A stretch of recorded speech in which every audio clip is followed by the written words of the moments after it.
اب ان کی ذرا ذہانت چیک کیجئے کہ کس موقع پہ انہوں نے کیا یہ کس قسم کا الزام لگایا ہے. اچھا، اب ایک کیس داخل کیا گیا ہے، وہ یہ داخل کیا گیا ہے کہ ان الیکشن کو جو کالعدم قرار دیا جائے، اور ان پر الزام لگایا کمشنر نے پنڈی کے لیاقت علی چٹھا نے کہ یہ اور الیکشن کمیشن کا چیئرمین ان کو پریشر کرتے تھے، ان کے ساتھ انوالو تھے. ٹھیک ہے، اب یہ کیس جو ہے جب ان پہ الزام لگا ہوا ہے تو ان کو تو نہیں سننا چاہیے، لیکن یہ سن رہے ہیں. انہوں نے اپنی کمیٹی بھی بنائی ہے کہ وہ انویسٹیگیٹ کرے گی، اپنی پسند کے لوگ رکھے ہیں. الیکشن کمیشن نے بھی یہی کیا ہے کہ ایک کمیٹی بنائی ہے انکوائری کرنے کے لیے، وہ اپنے پسند کے لوگ رکھیں.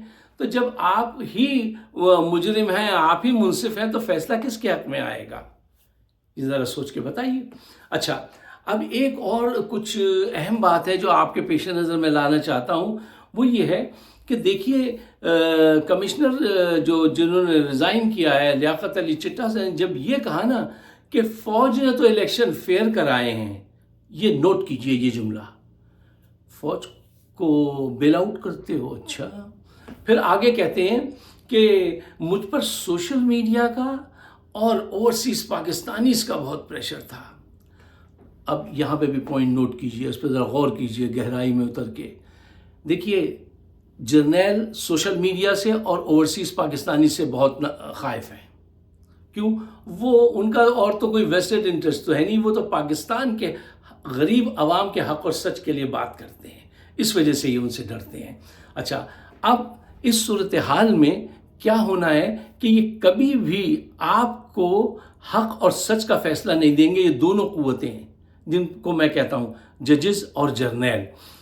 اچھا، اس کے ساتھ ہی یہ پوائنٹ میں نے آپ کے پیش کر دیا، اب آپ اس پہ غور تحقیق کر لیجئے گا.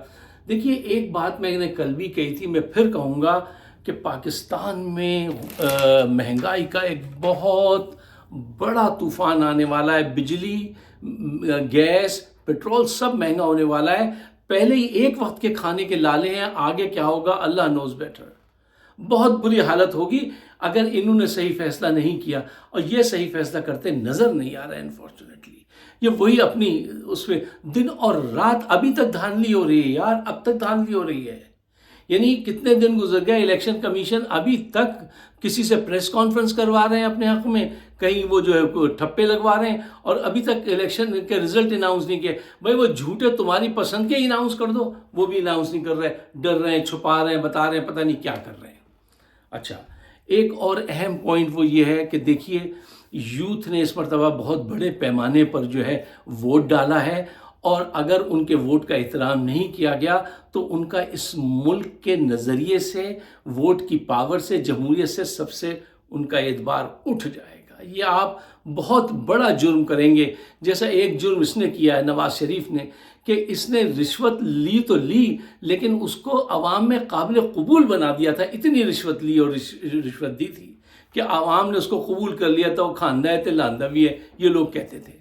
تو یہ بہت خطرناک، دونوں خطرناک باتیں ہیں. اچھا، آخر میں میں ایک بات میں نے سنی، کچھ لوگ ڈسکس کر رہے تھے کہ جو بات انہوں نے بھی کہی تھی ابھی، جن میں نے آپ کو بتایا لیاقت علی نے، کہ سوشل میڈیا نے بڑا کردار ادا کیا. یہ ان کی بات بالکل درست ہے. پی ٹی آئی کا سوشل میڈیا بہت وائبرنٹ، بہت انرجیٹک اور بہت ہی پریسائز تھا، اور اس نے بہت عمدہ کام کیا ہے سب نے مل کر. یعنی آپ یہ دیکھیے کہ یہ آج کے دور میں دھاندلی کر رہے ہیں پرانے طریقوں سے، تو نئے دور کے تالے پرانی کنجیوں سے نہیں کھلتے. ان کو کوئی سمجھائے جا کر، ان کو اگر کرنی تھی دھاندلی، اب وہ میں تو نہیں بتاؤں گا کہ وہ کیا طریقے تھے. اچھا، لیکن میں یہ ضرور بتا سکتا ہوں کہ ہاں، سوشل میڈیا نے وہ کام کر دکھایا ہے کہ جنگ ونگ پیو ٹیو سب پیچھے رہ گئے، اور ثبوت ہیں اس کے سامنے موجود. دیکھیے، سوشل میڈیا کی ایک کارکردگی دیکھیے آپ، عمران خان کے سوشل میڈیا کے جو لوگ ہیں، کہ غلطیاں عمران خان سے بھی ہوئی ہیں، پی ٹی آئی سے بھی ہوئی ہیں، لیکن وہ جیسے ہی غلطی کرتے ہیں یہ چاروں طرف سے اتنی تیزی سے آتے ہیں، اس کے آگے اس کو ایسا کور کرتے ہیں. ان کو یہ پتہ ہوتا ہے کہاں بولنا ہے، کتنی دور بولنا ہے، کیا بولنا ہے، دلیل کیا ہوتی ہے، اسٹریٹجی کیا ہے، پروف کیا ہے. اور آج رزلٹ آپ کے سامنے ہے۔ اگر آپ چاہتے ہیں پاکستان آگے بڑھے، ترقی کرے، ہمارے پروگرام کا مقصد یہی ہوتا ہے کہ ہم تو باہر ہیں لیکن پاکستان ہمارے اندر رہتا ہے، اس کو سپورٹ کیجئے۔ اگر آپ میرے خیالات سے اتفاق کرتے ہیں تو اس کو شیئر ضرور کیجئے اور مجھے اپنے خیالات سے ضرور نوازیے گا۔ آپ سب کا بہت بہت شکریہ۔